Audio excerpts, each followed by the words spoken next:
کہ جابر بن عبداللہ رضی اللہ تعالی عنہما ظہر اور عصر کی نمازوں میں امام کے پیچھے سورۃ الفاتحہ کے ساتھ سورت بھی ملایا کرتے تھے، اور وہ کہتے ہیں کہ ہم نبی صلی اللہ علیہ وسلم کے پیچھے سورۃ الفاتحہ کے ساتھ سورت بھی ملایا کرتے تھے ظہر اور عصر کی نماز کے اندر، کیونکہ اب بہانا ہی کوئی نہیں نا، امام کی قرات تو سننی کوئی نہیں ہے، تو فاتحہ تو پڑھنی ساتھ سورت بھی ملاتے تھے، اور آخری 2 رکعتوں میں ہم صرف سورۃ الفاتحہ پڑھ لیا کرتے تھے۔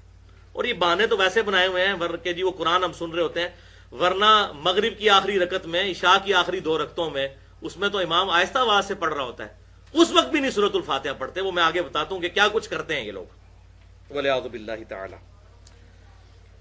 تو اسی حدیث، یہ جو ہم نے سیدنا عبادہ ابن صامت رضی اللہ تعالیٰ عنہ کی سنی، اسی پر امام ترمذی کے کامنٹس ہیں حدیث نمبر 311 کے کانٹیکسٹ میں، کہ اکثر صحابہ اکرام علیہم رضوان اور تابعین اور پوری امت کے علماء، چاہے وہ امام مالک ہوں، امام شافعی ہوں، امام احمد بن حنبل ہوں، عبداللہ ابن مبارک، ایک ایک امام کا نام لے کر انہوں نے کہا سوائے اہل کوفہ کے، یعنی وہی نجدیوں کے علاوہ، کوفیوں کے علاوہ، سب کے سب لوگ امام کے پیچھے سورۃ الفاتحہ پڑھا کرتے تھے، لیکن کب پڑھتے تھے وہ اب ڈیٹیل آ رہی ہے، وہ آپ کے پیج کے اوپر ہے، ریفرنس 9۔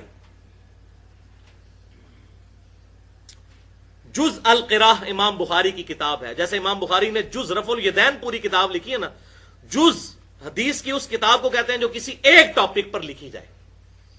جز رفع الیدین لکھی، جو میں نے مسئلہ نمبر 70B ریکارڈ کروایا ہے، رفع الیدین سے متعلق فرقہ وارانہ نظریات کا تحقیقی جائزہ، اس میں اس پوری کتاب کا تعارف ہے۔ تو امام بخاری نے ایک جز القراء بھی لکھی ہے، اس کے اندر انٹرنیشنل نمبرنگ کے مطابق 274 نمبر یہ حدیث موقوف ہے، سیدنا ابو ہریرہ رضی اللہ تعالیٰ عنہ کا قول، آپ کے پیج پر ریفرنس 9۔ للامام سکتتان، امام کے لیے ہوتے ہیں 2 سکتے، امام 2 سکتے کرتا ہے تلاوت کرتے ہوئے، ایک سورۃ الفاتحہ سے پہلے اور دوسرا رکوع میں جانے سے پہلے، یعنی قرات کرنے کے بعد امام کے ہوتے ہیں 2 سکتے۔ فَاغْتَنِمُوا الْقِرَاءَةَ فِيهِمَا، تو تم غنیمت سمجھو ان 2 سکتوں میں قرات کرنے کو، بفاتحۃ الکتاب، سورۃ الفاتحہ کی تلاوت کو، ان 2 خاموشیوں میں جو امام خاموش رہتا ہے اس ٹائم کو غنیمت سمجھتے ہوئے اس میں سورۃ الفاتحہ پڑھ لیا کرو۔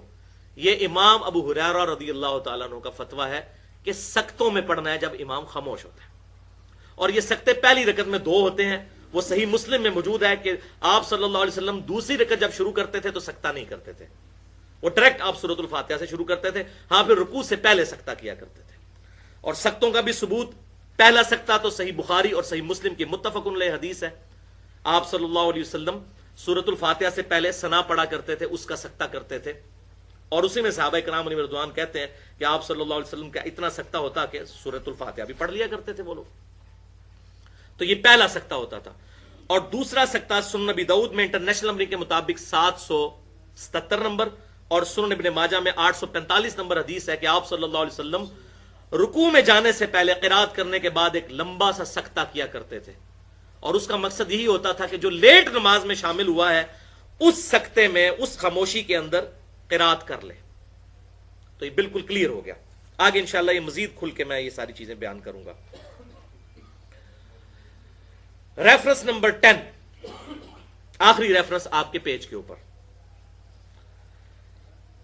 یہ بھی سیدنا ابو ہریرہ رضی اللہ تعالیٰ عنہ کا قول ہے، جز القراء انٹرنیشنل نمبر کے مطابق 132 نمبر حدیث موقوف امام بخاری نے جز القراء کے اندر لی ہے کہ سیدنا ابو ہریرہ رضی اللہ تعالیٰ عنہ نے ارشاد فرمایا، لا یجزئک الا ان تدرک الامام قائما قبل ان یرکع، تیرے لیے جائز نہیں ہے کہ تو اپنی رکعت کو شمار کرے یہاں تک کہ تو امام کو رکوع سے پہلے قیام میں نہ پالے۔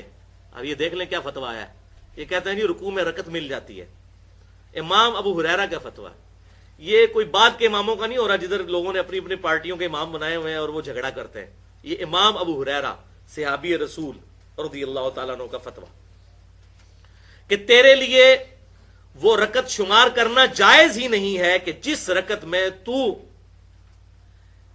امام کو رکوع سے پہلے قیام میں نہ پالے. اور اس سے اگلی روایت امام بخاری سیدنا ابو سعید خدری کی لے کر آئے انٹرنیشنل نمبرنگ کے مطابق جز القراء کے اندر 133 نمبر کہ ابو سعید خدری رضی اللہ تعالیٰ عنہ کہتے ہیں کہ تیرے لیے یہ جائز ہی نہیں کہ سورۃ الفاتحہ پڑھے بغیر تو رکوع میں شامل ہو. 133 نمبر روایت یہ ہے، یہ جائز ہی نہیں ہے، ورنہ وہ رکعت شمار نہیں ہوگی. باقی وہ جو حدیث پیش کی جاتی ہے بخاری اور مسلم سے ابو بکرہ رضی اللہ تعالیٰ عنہ کے بارے میں، ایک ابو بکر ہے نا، بخاری کی اس حدیث میں آتا ہے کہ عبداللہ بن عباس کا جب یہ قول بیان کرتے ہیں حضرت سعید ابن جبیر، تو ان کو بعض تبع تابعین کہتے ہیں کہ جب ہم لوگوں سے یہ بیان کرتے ہیں نا کہ اس سے مراد خیر کثیر ہے، تو لوگ کہتے ہیں کہ نہیں، الکوثر سے مراد جنت کی ایک نہر ہے الکوثر. تو سعید ابن جبیر کہتے ہیں کہ جنت کی وہ نہر بھی تو خیر کثیر میں داخل ہے، حضور کو جو جنت کی نعمتیں ملیں گی وہ بھی کثرت کے ساتھ ملیں گی. تو یہ اس کی جو تفسیر ہے نا خیر کثیر والی، یہ سب سے آپٹیمل ہے. اس میں جو ہے وہ حوض کوثر بھی شامل ہے. جو صحیح مسلم میں حدیث ہے کہ نبی صلی اللہ علیہ وآلہ وسلم صحابہ میں بیٹھے تھے تو آپ کو اچانک ایک اونگ آئی. تھوڑی دیر بعد جب آپ کی آنکھ کھلی تو آپ مسکرا رہے تھے، اور پھر آپ نے کہا کہ ابھی ابھی اللہ تعالیٰ نے مجھ پہ یہ آیات نازل کی ہیں، بسم اللہ الرحمن الرحیم، یعنی آپ السلام نے بسم اللہ سے اسے سٹارٹ کیا، انا اعطیناک الکوثر فصل لربک وانحر ان شانئک هو الابتر. اور پھر آپ نے فرمایا کہ جانتے ہو یہ الکوثر کیا ہے؟ تو صحابہ نے کہا اللہ اس کا رسول بہتر جانتے ہیں. تو آپ صلی اللہ علیہ وآلہ وسلم نے فرمایا یہ جنت میں ایک نہر ہے جو مجھے اللہ تعالیٰ نے عطا فرمائی ہے، اور اس کے کنارے کی جو مٹی ہے وہ کستوری سے زیادہ خوشبودار ہے، اور اس کے برتن آسمان کے ستاروں کے برابر ہیں. اور صحیح بخاری میں آتا ہے کہ شب معراج جب نبی علیہ السلام جنت میں سیر کر رہے تھے تو وہاں آپ کو ایک نہر دکھائی گئی، اور جبرائیل علیہ السلام نے کہا کہ یہ وہ الکوثر ہے جو آپ کو اللہ تعالیٰ نے عطا کی ہے. اور آپ صلی اللہ علیہ وآلہ وسلم کے الفاظ ہیں بخاری مسلم دونوں میں کہ اس کا جو مشروب ہے وہ دودھ سے زیادہ سفید، شہد سے زیادہ میٹھا، اور اس کی خوشبو کستوری کی خوشبو سے زیادہ ہے، اور جو کوئی ایک دفعہ میرے حوض کوثر سے وہ مشروب پی لے گا اسے کبھی بھی پیاس نہیں لگے گی. جنت میں جو انسان کھائے پیے گا نا وہ بھوک کی وجہ سے نہیں، ذہن میں رکھے گا، بھوک ایک عیب ہے، پیشاب ایک عیب ہے، نیند ایک عیب ہے، اسی لیے یہ تینوں چیزیں جنت میں نہیں ہیں. جنت میں انسان کھائیں گے لذت لینے کے لیے، پیشاب نہیں ہوگا، بخاری مسلم میں الفاظ ہیں خوشبودار ڈکار آئے گی، سارا کھانا ہضم. تو جنت چونکہ نعمتوں کا نام ہے کوئی کمزوری نہیں، وہاں پہ نیند بھی نہیں ہے. یہاں پہ تو ہم نیند کیوں یوز کرتے ہیں؟ تاکہ ہم نیکسٹ 24 گھنٹے میں پرفارم کر سکیں. یہ بلکہ بیٹری چارج ہوتی ہے. وہ میری خالہ جو ہے نا وہ بڑے پیارے الفاظ استعمال کرتی ہیں. ان کی بیٹیاں جب چھوٹی تھی نا تو سوئی ہوتی تھی نا تو کون سے پوچھتا تھا بیٹیاں کہتے ہیں چارجنگ تے لائی ہیں، کیونکہ بچے جب اٹھتے ہیں نا پھر تو آپ ان کو سنبھال بیٹھے، جب تک یہ سونا نہ جائیں سکون نہیں آتا. تو وہ جو سوتے ہیں نا وہ چارجنگ پہ لگے ہوئے ہوتے ہیں، پھر جیسے صبح انہوں نے اٹھنا ہے نا ہیٹھلی اوپرلی کر دینی ہے. تو قیامت میں جنت والے دن آپ کو جنت میں چارجنگ کی ضرورت نہیں ہے، بلکہ نیند وہاں پہ ضرورت ہی نہیں. اللہ تعالیٰ نے ویسے ہی انسان کو اتنی انرجی دی ہوئی ہوگی. تو لہذا آپ علیہ السلام کا جو فرمان ہے نا کہ جو ایک بار پیے گا وہ کبھی پیاسا نہیں ہوگا. تو کسی کے ذہن میں خیال آ سکتا ہے کہ پیاسا نہیں ہوگا تو پھر پانی کی لذت کیا؟ وہ اللہ تعالیٰ نے جنت کی نعمتوں میں لذت ہی اتنی رکھی ہے کہ انسان لذت کی وجہ سے اس کو استعمال کرے گا. اور پھر انہی احادیث میں بخاری و مسلم کے موجود ہے کہ میرے حوض کوثر پہ پھر ایسے لوگ بھی لائے جائیں گے جن میں پہچانتا ہوں گا، اور جب میں انہیں مشروب پلانے لگوں گا تو میرے ان کے درمیان ایک آڑ قائم کر دی جائے گی. تو میں کہوں گا کہ یہ تو میرے صحابہ ہیں، اصحابی اصحابی. امتی والی روایتیں بھی ہیں بخاری مسلم میں اصحابی والی ہوئی ہے. تو مجھے بتایا جائے گا کہ یا رسول اللہ آپ کو نہیں پتا آپ کے بعد انہوں نے دین میں بدعتیں جاری کر دی تھی اور الٹے قدم پھر گئے تھے. تو آپ صلی اللہ علیہ وآلہ وسلم فرماتے ہیں کہ پھر میں کہوں گا سحقا سحقا لمن غیر بعدی، ان پہ پھٹکار ہو، ان کو مجھ سے دور کر دو جنہوں نے میرے بعد میرے دین کو بدل دیا. یہ حدیث بخاری اور مسلم دونوں میں ہے، اور حوض کوثر والے چیپٹر میں امام مسلم اسے لے کے آئے ہیں، بخاری میں بھی موجود ہے. اس حدیث پہ کامنٹس ہیں عبداللہ ابن ابی ملیکہ تابعی کے. وہ جب بھی یہ حدیث بیان کیا کرتے تھے تو وہ کہا کرتے تھے اے اللہ ہم تجھ سے یہ دعا کرتے ہیں کہ تیرے نبی کی وفات کے بعد ان کے دل سے الٹے قدم نہ پھریں، آمین ثم آمین. تو اللہ تعالیٰ ہمیں حوض کوثر پہ آپ صلی اللہ علیہ وآلہ وسلم کے مبارک ہاتھوں سے مشروب نصیب فرمائے. یہ دعا انسان کو اپنے لیے کرنی چاہیے. ظاہر ہے کہ وہ اہل جنت ہوں گے، اور بخاری مسلم میں کہ اس کے جو برتن ہیں نا وہ برتن ہی آسمان کے ستاروں کے برابر اس کی تعداد ہے. پورا ایک نقشہ کھینچا گیا. آپ مشکات کی 30 جلد میں حوض کوثر اور شفاعت والا چیپٹر نکالیں تو آپ کو وہ ساری احادیث مل جائیں گی. ترمذی اور ابن ماجہ میں ایک وہ حدیث بھی بڑی مشہور ہے جو حضرت انس بن مالک کہتے ہیں کہ یا رسول اللہ کیا میری شفاعت کریں گے؟ تو آپ فرمایا میں کروں گا. تو یا رسول اللہ قیامت والے دن میں آپ کو کہاں تلاش کروں؟ تو آپ علیہ السلام فرمایا میزان عمل پہ آ جانا جہاں میرے امتیوں کے نام مال تل رہے ہوں گے. یا رسول اللہ وہاں نہ پاؤں تو فرمایا حوض کوثر پہ آ جانا. عرض کی وہاں پہ بھی نہ پاؤں تو فرمایا پھر پولیس رات پہ آ جانا. کہا وہاں پہ بھی نہ پاؤں تو آپ فرمایا میں ان 3 جگہوں کے سوا کہیں اور نہیں ہوں گا. یا میں حوض کوثر پہ ہوں گا اپنے پیاسی امتیوں کو مشروب پلا رہا ہوں گا، یا پھر میزان عمل پہ ہوں گا شفاعت کے لیے، یا پھر میں پولیس رات پہ ہوں گا اپنے امتیوں کے لیے سلامتی کی دعا کرنے کے لیے. تو یہ 3 جگہیں ہیں جہاں پہ آپ صلی اللہ علیہ وآلہ وسلم کو قیامت والے دن تلاش کیا جا سکتا ہے انشاءاللہ تعالی. تو یہ حوض کوثر میں وہ خیر کثیر جو ہر طرح کی آپ کو عطا کی گئی وہ بھی شامل ہے، اور اسپیسیفکلی حوض کوثر جو ہے وہ بھی. حتیٰ کہ جو بخاری اور مسلم میں حدیث ہے، آپ نے اپنی وفات سے 1 مہینے پہلے خطبہ دیا تھا غزوہ احد کے شہداء پر، جو آپ نے نماز جنازہ دوبارہ پڑھی تھی 8 سال بعد. اس میں الفاظ ہیں، آپ نے فرمایا کہ میرا ممبر جو ہے وہ حوض کوثر پہ لگا ہوا ہے. یہ والے جو الفاظ ہیں یہ دوسری حدیث میں، کیونکہ وہاں پہ ممبر نہیں تھا. یہ الفاظ ہیں بخاری اور مسلم کی وہ حدیث کہ میرے گھر سے میرے ممبر سے میرے گھر تک جنت کے ٹکڑوں میں سے ایک ٹکڑا ہے ریاض الجنہ. اس میں الفاظ ہیں اور میرا ممبر جو ہے وہ حوض کوثر پہ لگا ہوا ہے. یعنی آپ علیہ السلام وہ دیکھ رہے تھے حوض کوثر کا منظر، ٹائم میں گزار کے آپ کو دکھایا گیا. وہ جو بخاری مسلم کی وہ والی حدیث ہے عقبہ بن عامر والی، جو شہدائے احد پہ آپ نے 8 سال بعد جنازہ پڑھا اپنی وفات سے 1 مہینہ پہلے. اور عقبہ ابن عامر کے الفاظ ہیں یہ آخری دفعہ میں نے رسول اللہ کو ممبر پہ دیکھا ہے، اس کے بعد میں نے آپ کو نہیں دیکھا. تو اس میں الفاظ ہیں، آپ نے فرمایا کہ میں اپنے حوض کوثر کو اس وقت بھی دیکھ رہا ہوں، اور دیکھنا میرے بعد جو ہے وہ مجھے تم سے یہ خطرہ نہیں کہ تم شرک میں مبتلا ہو جاؤ گے، بلکہ مجھے خطرہ ہے کہ تم دنیا کے مال میں پڑ جاؤ گے اور پھر اس کی لالچ میں ایک دوسرے کو قتل کرو گے اور تم بھی تباہ و برباد ہو جاؤ گے جس طرح اگلی قومیں تباہ و برباد ہوگی. تو اس میں بھی حوض کوثر کے الفاظ موجود ہیں. اور پھر میرے ایک کربلا والے ریسرچ پیپر میں بھی آپ کو پتہ ہے ایک حدیث ہے جو میں نے حوض کوثر کا ذکر اس حدیث کے اندر بھی موجود ہے. جب وہ سنن ابی داؤد کی ایک حدیث ہے نا، وہ عبید اللہ ابن زیاد کے پاس ایک وہ آتا ہے، ہاں یہ ابو داؤد کے اندر 4749 ہے. ابو طالوت تابعی کہتے ہیں کہ میں ابو برزہ کو میں نے دیکھا کہ وہ گورنر یزید عبید اللہ ابن زیاد کے پاس آئے جبکہ وہ دسترخوان پر تھا.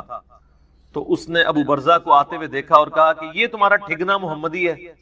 استغفر اللہ. ان کا قد چھوٹا تھا تو ان کا اے گینڈا محمدی، یعنی محمدی اس نے اس لیے کہا کہ وہ حضور کا صحابی تھا. تو یہ کتنی سخت توہین کی عبید اللہ ابن زیاد نے. یہ وہی خبیث ہے جس کے بارے میں بخاری میں 3748 نمبر حدیث ہے، جس میں امام بخاری نے حسین کے ساتھ علیہ السلام لکھا ہے کہ یہ حضرت حسین کے حسن میں کلام کرنے لگا تو انس بن مالک نے کہا کہ رسول اللہ کے سب سے زیادہ مشابہت رکھنے والے حسین تھے. یہ وہی عبید اللہ ابن زیاد ہے. تو یہ صحابہ کے گستاخ ہیں، آل امیہ ہیں یہ. بنو امیہ کے خدمتگار. تو اب آپ دیکھیں جب اس نے یہ بات کی نا تو حضرت ابو برزہ اس کی طنزیہ بات کو سمجھ گیا. آپ نے فرمایا مجھے گمان نہیں تھا کہ میں ایسے لوگوں کے دور حکومت تک زندہ رہوں گا جو مجھے رسول اللہ کی صحبت پر آر دلائیں گے کہ میری زندگی میں یہ وقت بھی آنا ہے کہ رسول اللہ کی وجہ سے ہمیں پوری دنیا پہ غلبہ ملا اور اس غلبے کی حکومت کو جو لوگ انجوائے کر رہے ہیں عرب کے بدو یہ رسول اللہ سے میری نسبت پہ مجھے آر دلائیں گے کہ مجھے کہہ رہے ہیں کہ ٹھگنا محمدی یعنی پنجابی سے کہتے ہیں گینڈا محمدی. نعوذ باللہ. تو اب اس نے فوراً پینترا بدلا. وہ کہنے لگا کہ محمد صلی اللہ علیہ وسلم کی صحابیت تمہارے لیے باعث زینت ہے آر کا سبب نہیں. پھر کہنے لگا کہ میں نے تمہیں اس لیے بلوایا ہے کہ تم سے حوض کوثر کے بارے میں پوچھوں, کیا تم نے رسول اللہ سے اس کے بارے میں کچھ سنا ہے؟ تو ابو برزہ نے فرمایا ہاں, نہ ایک بار نہ دو بار نہ تین بار نہ چار بار نہ پانچ بار, میں نے کئی مرتبہ رسول اللہ صلی اللہ علیہ وآلہ وسلم سے حوض کوثر کے بارے میں سنا, اور جو حوض کوثر کو نہ مانے اللہ تعالیٰ اسے اس کا پینا نصیب ہی نہ فرمائے.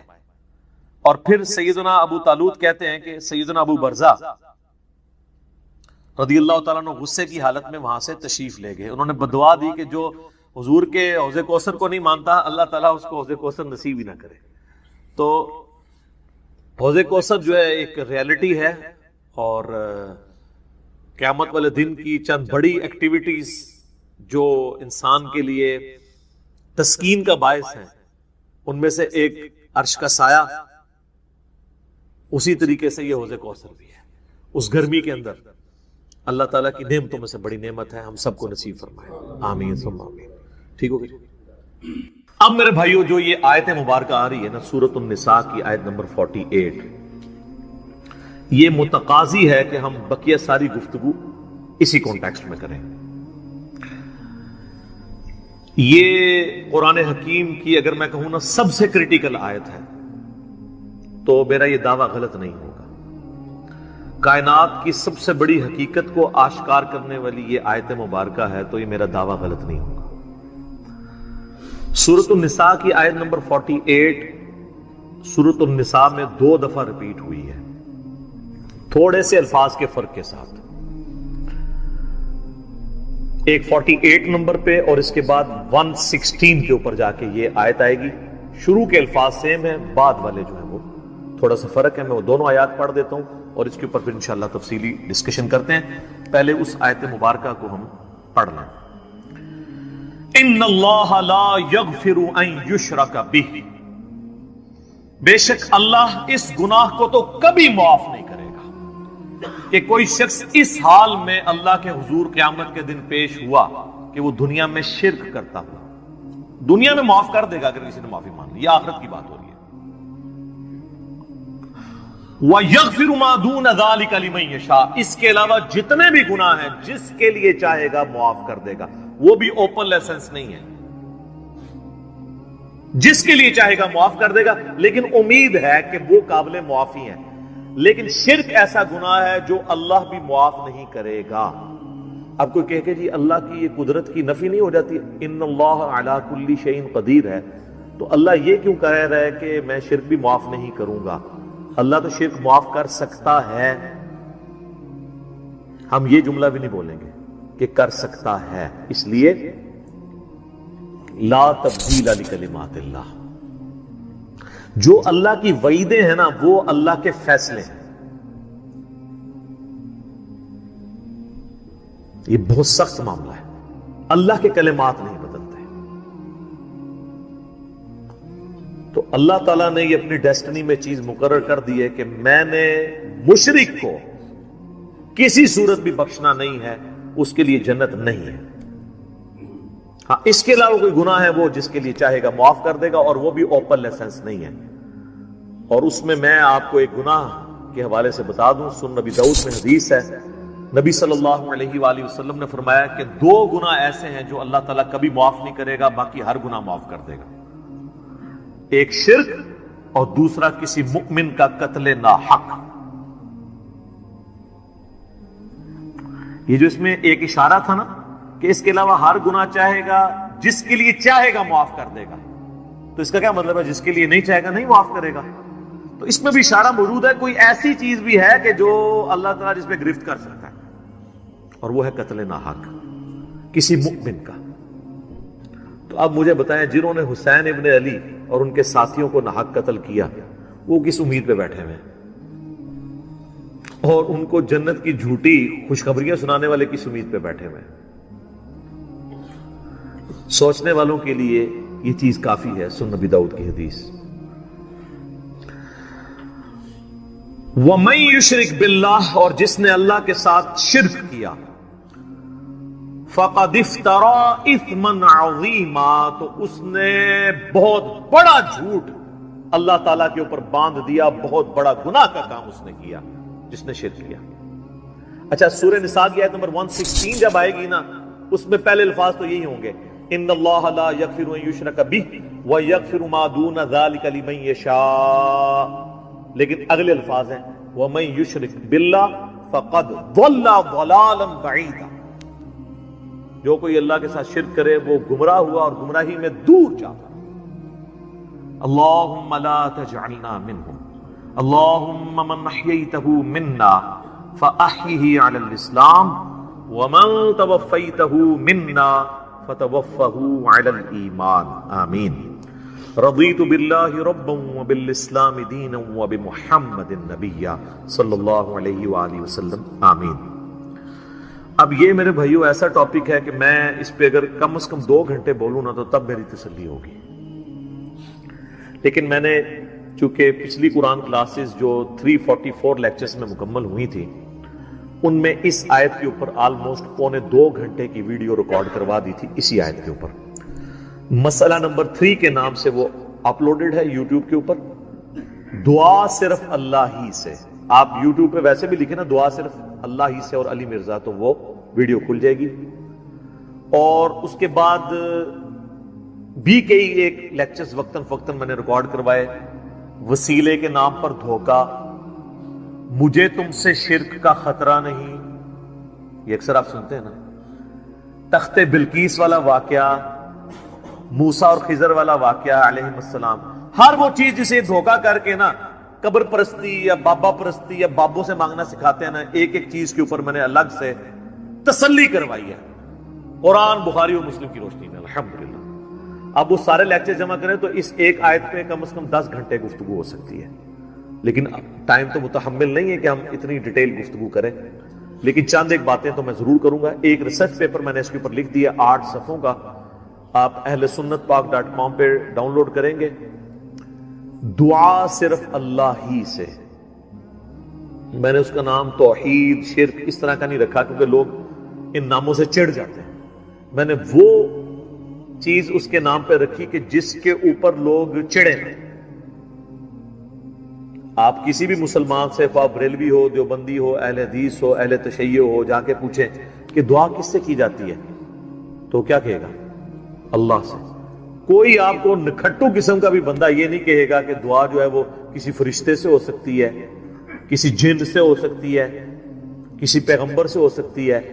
نہیں جی نہیں، نماز تے اللہ دی پڑھی دی ہے، دعا بھی اللہ کو منگی دی ہے، لیکن حالت یہ ہوگی کہ وہ دعا اللہ سے یہ مانگ رہا ہوگا۔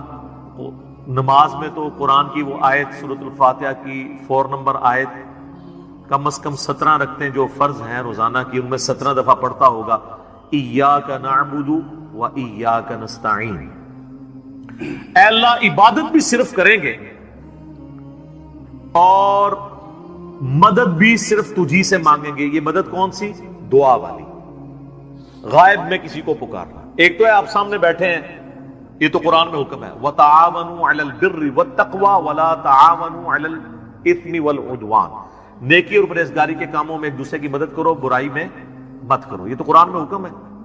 میں آپ کو کہتا ہوں مجھے پانی پلا دیں، آپ مجھے پانی پلاتے ہیں، تو یہ قرآن میں حکم ہے کہ آپ نے اسباب اختیار کرنے ہیں، لیکن آپ بغداد شریف میں، اجمیر شریف میں، اور وہاں بھی قبر میں دفن ہیں، اور آپ مر چکے ہیں، آخرت کی زندگی میں زندہ ہیں، دنیا کی زندگی سے نکل چکے ہیں، اور میں آپ سے کہوں کہ پانی پلا دیں، وہی بات، وہی جملہ ایک فریم آف ریفرنس کے بدلنے سے شرک بن جائے گا، کیونکہ آپ غیر اللہ سے دعا مانگ رہے ہیں۔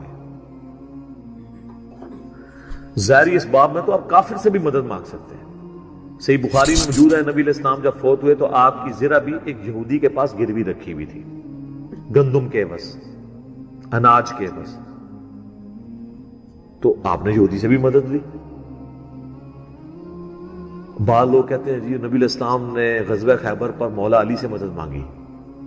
بھئی مولا علی سامنے موجود تھے، وہ جتنے صاحب آپ کے ساتھ تھے وہ رسول اللہ صلی اللہ علیہ وسلم کے مددگار تھے دین کے اعتبار سے، لیکن آپ نے خیبر کے موقع پر اپنے چچا کو جو آرمی چیف تھے غزوہ بدر اور احد میں، حمزہ بن عبد المطلب، جو کہ اللہ کے شیر ہیں اور سید الشہداء ہیں، المستدرک الحاکم میں حدیث موجود ہے، آپ نے یہ تو نہیں کہا المدد یا حمزہ، امیر حمزہ میری مدد کو پہنچے، کیونکہ وہ فوت ہو چکے تھے، جو سامنے موجود تھے انہیں کو بلانا تھا۔ تو دو چیزوں کو ہی مکس کرتے ہیں۔ اچھا مجھے بتائیں بارش کون برساتا ہے؟ اللہ۔ ڈیوٹی کس کی ہے؟ فرشتوں کی۔ تو ہم کیا بارش اللہ سے مانگتے ہیں یا فرشتوں سے؟ اللہ سے۔ فرشتوں سے مانگیں گے تو شرک ہو جائے گا۔ لہذا یہ پتا چلا کہ اگر ڈیوٹیاں بھی لگی ہوئی ہوں، کہنا نا بزرگوں کی ڈیوٹیاں نے، اللہ دا کہا ڈیوٹی کسی کو نہیں پوری ہوئی، جس مزار دا کہنا نا ڈیوٹی ہے، سارے چرسی پوڈری افیمی اسی مزار تک بیٹھے ہوندے نے، اپنے مزار دے ہوتے ڈیوٹی نہیں پوری ہو رہی انہاں کو۔ چلے ڈیوٹی لگی بھی ہو پھر بھی آپ پکار نہیں کسی کو سکتے۔ یہ جھگڑا نہیں ہے کہ مولا علی علیہ السلام مشکل کشا ہیں یا نہیں، شیخ عبد القادر جیلانی رحمت اللہ علیہ مشکل کشا ہیں یا نہیں، یہ تو جھگڑا ہی نہیں ہے۔ جھگڑا یہ ہے کہ اگر یہ ہو بھی تب بھی مرنے کے بعد، اس دنیا کی زندگی سے جانے کے بعد آپ ان سے کمیونیکیشن نہیں کر سکتے، نہ کسی فرشتے سے، نہ کسی جن سے، نہ کسی پیغمبر سے۔ اور اگر آپ ظاہری اسباب کی بات کرتے ہیں تو سب سے بڑا مشکل کشا ظاہری اسباب میں اس کائنات میں انسانوں کے لیے سورج ختم ہو جائے، سارے انسان مر جائیں گے، چاہے کوئی بزرگ ہے یا غیر بزرگ ہے، چاہے مسلمان ہے یا کافر ہے، فارغ۔ سورج ختم، زمین اپنی نباتات نہیں پیدا کر سکتی فوٹو سنتھسس کے ذریعے جو کرتی ہے۔ جب زمین اگانا چھوڑ دے گی تو اگر آپ جانور بھی کھائیں گے تو کتنا عرصہ، جس طرح ہمارے حکمران ہمیں کہتے ہیں کہ اگر ٹماٹر مہنگے ہیں تو دہی ڈال دو، تو اگر زمین اگانا چھوڑ دے تو ہم جانور کھائیں گے تو کتنا عرصہ، مچھلیاں کھائیں گے تو کتنا عرصہ، وہ بھی ساری مر جائیں گی ہمارے کھانے سے پہلے ہی۔ دنیا پہ موسموں کا تبدیل ہونا، ہواؤں کا چلنا، ہر زندہ چیز کی خوراک یہ ایک سورج کے اوپر ڈیپینڈنٹ ہے۔ تو پھر سب سے بڑا مشکل کشا کون ہوا؟ سورج۔ آج تک کسی کافر نے بھی کہا ہے المدد یا سورج میری مدد فرمائیے، ہمیں کبھی وہم بھی نہیں آتا۔ سورج کی برکت سے ہی گلیشیئرز کا پانی پگھل کے دریاؤں میں آتا ہے، زمین کے نیچے بھی دریا چلتے ہیں، زمین کے اوپر بھی، جس پانی سے ہم لوگ زندہ ہیں۔ اور وہ گلیشیئرز تک پانی پہنچنا بھی سورج کی وجہ سے ہے، کیونکہ سورج ویپوریٹ کرتا ہے سمندر کے پانی کو، وہ ہواؤں اور بادلوں کی شکل میں ہم پر بارش کی شکل میں اور پہاڑوں پہ برف کی شکل میں برستی ہے۔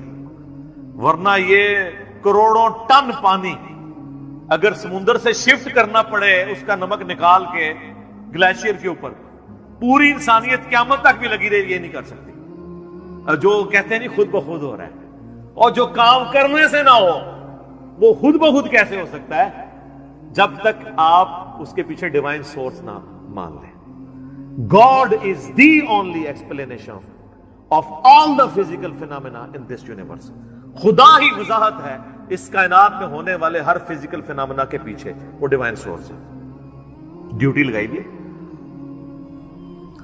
15 ارب سال سے سورج چل رہا ہے، اس میں فیول کون ڈال رہا ہے؟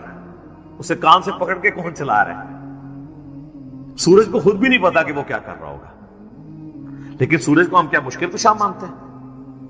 حالانکہ ساری مشکلیں ہماری وہی حل کر رہا ہے۔ ہم کہتے ہیں سبب ہے،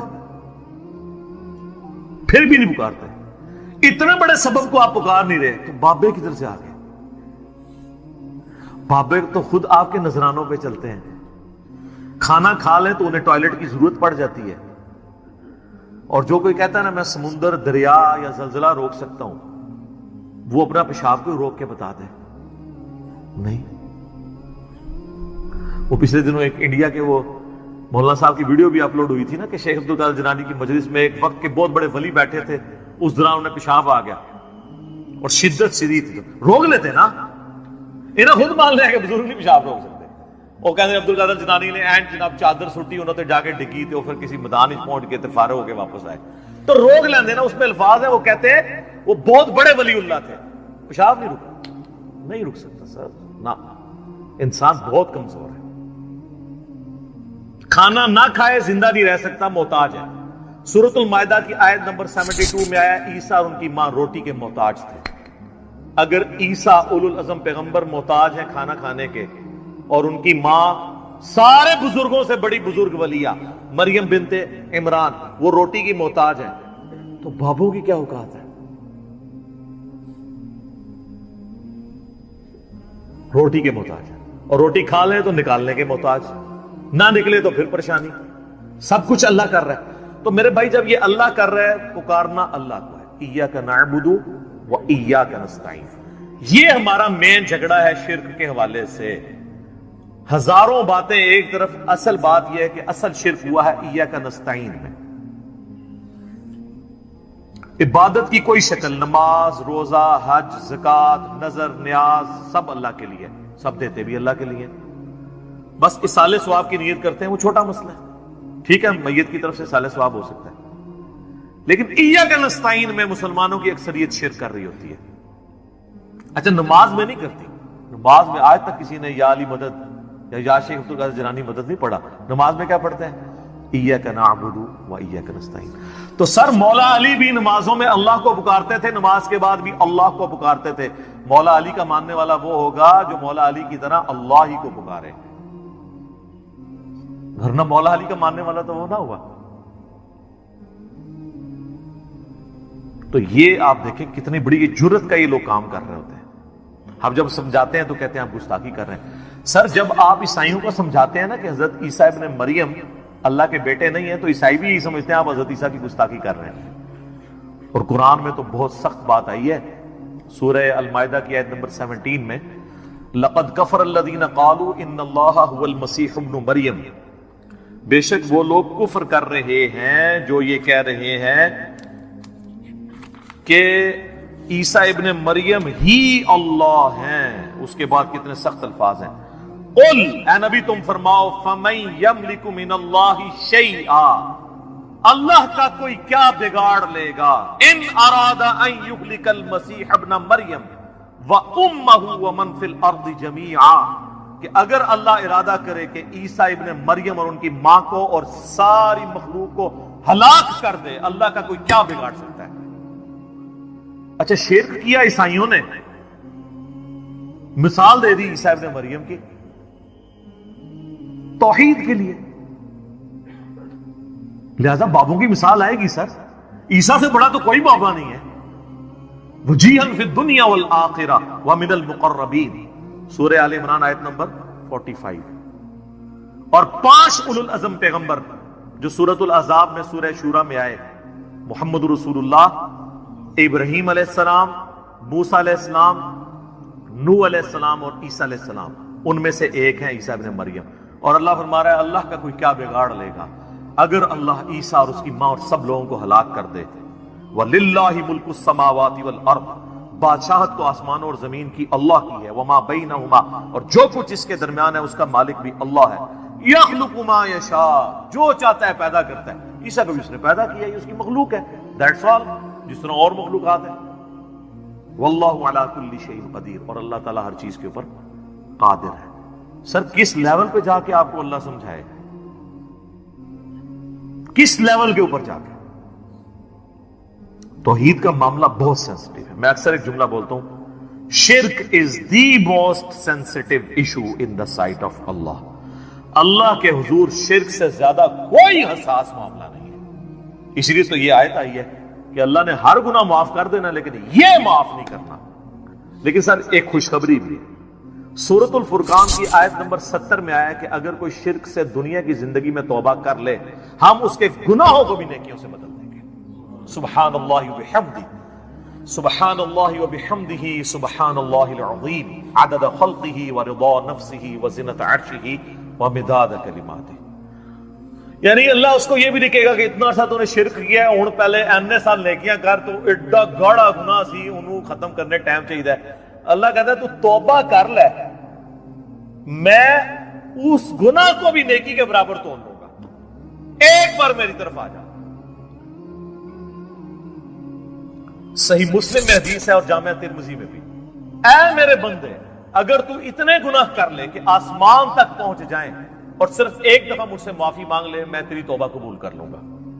اور اے میرے بندے اگر تو زمین و آسمان گناہوں کے بھر کے قیامت والے دن میرے پاس آیا لیکن تو نے ایک گناہ نہ کیا ہوا اور وہ ہے مجھ سے کے ساتھ کسی کو شریک ٹھہرانا، تو میں اس قدر مغفرت کے ساتھ اس سے ملاقات کر لوں گا اگر تو نے شرک نہ کیا ہوا. بس یہ گارنٹی دے. ایک تو موٹا موٹا شرک ہے نا، ویسے تو خواہش نفس کو بھی شرک کہا گیا. افرائیت من اتخذ الہہ ہوا، بھلا اس شخص کو دیکھا جس نے اپنی خواہش نفس کو اپنا خدا بنا لیا. وہ بھی چھوٹا شرک تو ہے. فجر کے وقت اذان کی آواز سن کے مسجد میں نہ جانا اور اپنے نفس کی پیروی کرنا، یہ بھی شرک کی ایک فارم ہے. اسی لیے ابراہیم علیہ السلام کو سب سے بڑی جو ڈگری قرآن میں اللہ نے دی ہے نا، وہ کیا ہے؟ وما کان من المشرکین. وہ مشرک نہیں تھے. آپ بندہ کہتا ہے یار یہ کون سی ڈگری ہے، مشرک تو میں بھی نہیں ہوں. نا سر نا، ابراہیم علیہ السلام دی توحید اور تے تہاڈی میری توحید اور. وہ ہر طرح کے شرک سے آزاد ہو چکے تھے. سر اس سے بڑی کیا بات ہوگی؟ اللہ نے قرآن پاک میں فرمایا کہ سورۃ البقرہ میں کہ جب جب ابراہیم کو اس کے رب نے آزمایا تب تب وہ آزمائش میں پورا اترا.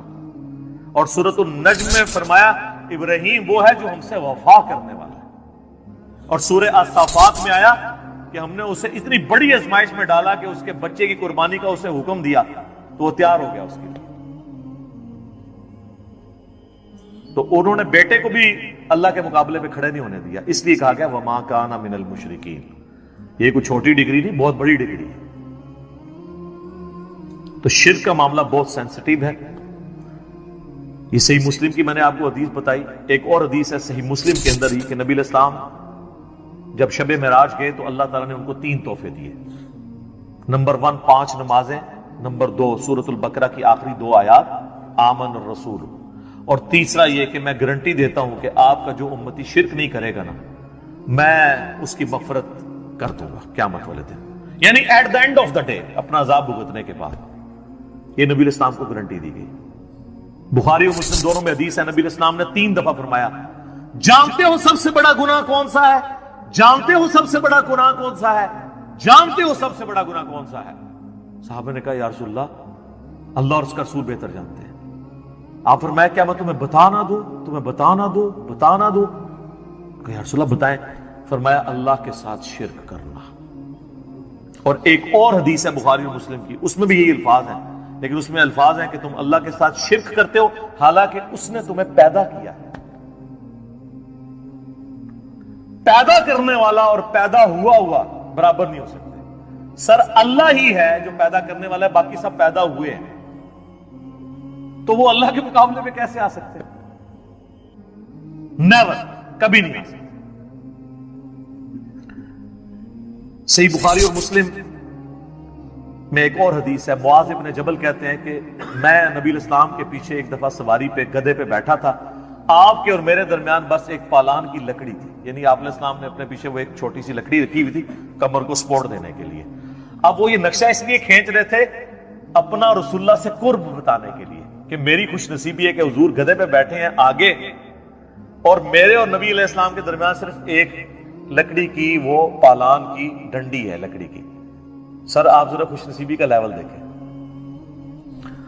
اور نبی علیہ السلام سواری پہ مجھ سے ارشاد فرماتے ہیں معاذ، تو کہتے ہیں میں نے کہا یا رسول اللہ حاضر ہوں، حکم کیجئے.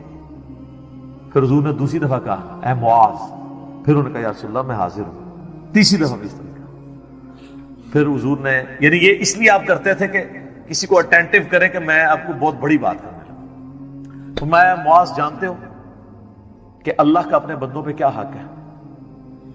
کہ رسول اللہ اور اس کا رسول بہتر جانتے ہیں. فرمایا کہ اللہ کا اپنے بندوں پہ یہ حق ہے کہ وہ صرف اسی کی عبادت کریں اور اس کے ساتھ کسی کو شریک نہ ٹھہرائیں. تو پھر نبی علیہ السلام خاموش ہو گئے. سواری تھوڑی آگے گئی. پھر آپ نے کہا معاذ کہ یا رسول اللہ حاضر، لبیک یا رسول اللہ، یہ الفاظ ہیں، یا رسول اللہ حاضر ہوں۔ پھر کہا معاذ لبیک یا رسول اللہ، 3 دفعہ۔ پھر جانتے ہو جو بندہ یہ کر لے کہ وہ شرک نہ کرے اور اللہ کی ہی عبادت کرے، اس بندے کا اپنے رب پہ کیا حق ہے؟ ہائے ہائے ہائے، بندے کا کیا حق ہو سکتا ہے؟ بندے کی کیا اوقات ہے؟ لیکن اللہ نے انسان کو یہ عزت دی ہے کہ جو شرک نہیں کرتا اور صرف اس کی بات کرتا ہے، وہ پھر اللہ پہ حق رکھتا ہے کہ ایسے بندے کو اللہ عذاب نہ دے اور قیامت والے دن بخش دے۔ یہ ہے اس بندے کا حق اپنے رب کے اوپر۔ اللہم اجعلنا منہم، آمین۔ اللہم انا نسألک جنت الفردوس مع النبیین والصدیقین والشہداء والصالحین، آمین۔ یہ اس بندے کا حق ہو جائے۔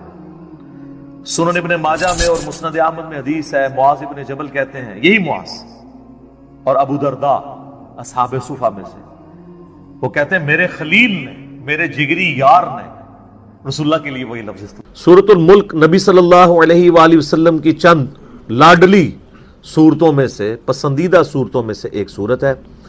اس حوالے سے ایک بڑی زبردست حدیث ہے، صحیح سند کے ساتھ، جامعہ ترمذی میں موجود ہے، سنن نبی داؤد کے اندر موجود ہے، کہ اللہ کے محبوب صلی اللہ علیہ وآلہ وسلم نے فرمایا کہ قرآن حکیم میں 30 آیات پر مشتمل ایک صورت ایسی ہے جس نے اپنے پڑھنے والے کی شفاعت کی، حتیٰ کہ اسے جنت میں داخل کروا دیا، اور وہ صورت ہے تبارک الذی بیدہ الملک، یعنی یہ سورۃ الملک پارہ نمبر 29 اور سورت نمبر ہے 67۔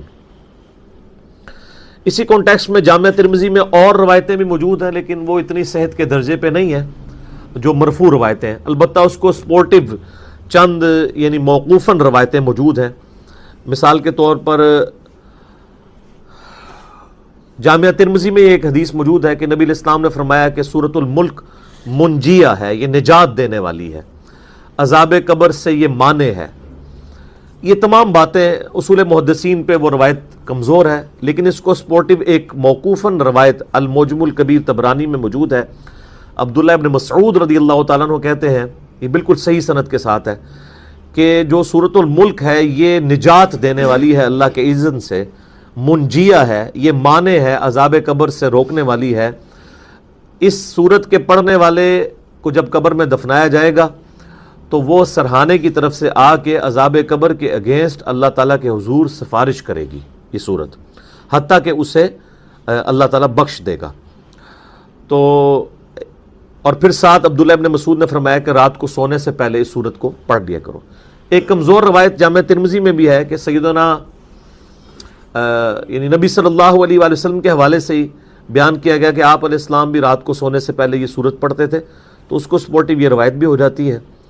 اس طرح ایک اور ہے سیدنا خالد بن معدان کے بارے میں، سنن طبرانی کے اندر ایک تابعی ہیں، 103 ہجری میں فوت ہوئے، ان کے بارے میں آتا ہے کہ وہ اس وقت تک نہیں سوتے تھے جب تک کہ سورہ السجدہ اور سورہ ملک کی تلاوت کر نہ لیں رات کو، اور وہ کہتے تھے کہ یہ 2 صورتیں اللہ کے عذاب سے نجات دینے والی صورتیں ہیں، حتیٰ کہ یہ اللہ تعالیٰ کے ساتھ جھگڑا کریں گی اس کی شان کے لائق، جس طرح ہے کہ یا اللہ یہ بندہ ہمیں پڑھا کرتا تھا، یا تو اس شخص کو چھوڑ دے یا ہمیں اپنی کتاب سے نکال دے، تو اللہ تعالیٰ ان کی شفاعت قبول فرما لے گا۔ یہ تو یعنی مطلقاً بھی روایتیں موجود ہیں۔ مسند احمد میں حدیث موجود ہے کہ نبی علیہ السلام نے فرمایا کہ روزہ اور قرآن قیامت والے دن شفاعت کریں گے، اور جس کے حق میں شفاعت کریں گے اللہ تعالیٰ شفاعت قبول فرما لے گا۔ تو یہ صورت یعنی کوشش کیا کریں کہ رات کو سونے سے پہلے پڑھ لیں، سنت ہے، یعنی تابعین سے، صحابہ سے ثابت ہے۔ اور رات کی ڈیفینیشن اسلام کے اندر ہے غروب آفتاب کے بعد رات شروع ہو جاتی ہے، اور فجر کا وقت داخل ہونے سے پہلے یہ پوری کی پوری رات ہے، آپ کسی بھی وقت میں سے پڑھ سکتے ہیں، مغرب کے بعد بھی پڑھ سکتے ہیں، عشاء کے بعد بھی پڑھ سکتے ہیں۔ اور اگر کوئی رات کو پڑھنا بھول جائے تو صحیح مسلم میں ایک حدیث ہے کہ نبی صلی اللہ علیہ وآلہ وسلم نے فرمایا جو شخص رات کے وظائف بھول جائے یا کسی وجہ سے وہ سو جائے تو اگلے دن کی ظہر سے پہلے اگر ان کو پڑھ لے تو اللہ تعالیٰ اس کو وہی فضیلت عطا فرما دے گا۔ یعنی کتنا بڑا مارجن ہے اسی کے تحت ایک دفعہ وہ شاہ احمد نورانی صاحب نے ٹی وی میں کہیں کہہ دیا کہ جس کی تراویح کی نماز رہ جائے نا تو وہ صبح اشراق کے وقت میں بے شک پڑھ لے. تو لوگوں نے کہا لو جی انہوں نے کیا بات کر دی. تو ان کی بات بالکل ٹھیک تھی کہ اگر کوئی رات کو سویا رہ گیا تو نفلی عبادت ہے. تو اشراق کے وقت میں بھی ایون نبی علیہ السلام کبھی بعض کا تہجد کی نماز رہ جاتی تھی تو بخاری مسلم میں آتا ہے کہ آپ علیہ السلام پھر اشراق کے وقت میں اتنے نوافل اور پڑھ لیا کرتے تھے. تو یہ ٹالرنس اللہ تعالیٰ نے رکھی ہوئی ہے. لیکن یہ ساری یعنی نفلی عبادات ہیں, یعنی یہ اوبلیگیٹری نہیں ہے بلکہ سنت ہے اور نوافل کے طور پہ آتی ہیں نہ کہ فرائض کے طور پہ. اللہ کی یاد لا الہ الا انت سبحانک انی کنت من الظالمین سورۃ الانبیاء میں آیا, اور اللہ تعالیٰ نے فرمایا سورہ الصفات میں کہ اگر یونس اس دعا کے ساتھ ہمیں یاد نہ کرتا ہائے ہائے تو پھر اسی دن مچھلی کے پیٹ سے نکالا جاتا جس دن کے مردے نکالے جائیں گے. یعنی قیامت تک یعنی وہ مچھلی یونس کی قبر بن جاتی اگر وہ یہ دعا نہ کرتا. اس سے کئی رزلٹ نکلے. ایک تو رزلٹ یہ نکلا کہ یہ دعا اللہ کو اتنی محبوب ہے کہ وہ اللہ جس کا جلال اتنا ہے کہ وہ اپنے پیغمبر کو بھی کہہ رہا ہے کہ تو نے قیامت والے دن ہی نکلنا تھا, کہ مجھے اتنا غصہ ہے تیرے اوپر, گناہ کے اوپر نہیں لغزش کے اوپر, وہ غصہ بھی ٹھنڈا ہو گیا.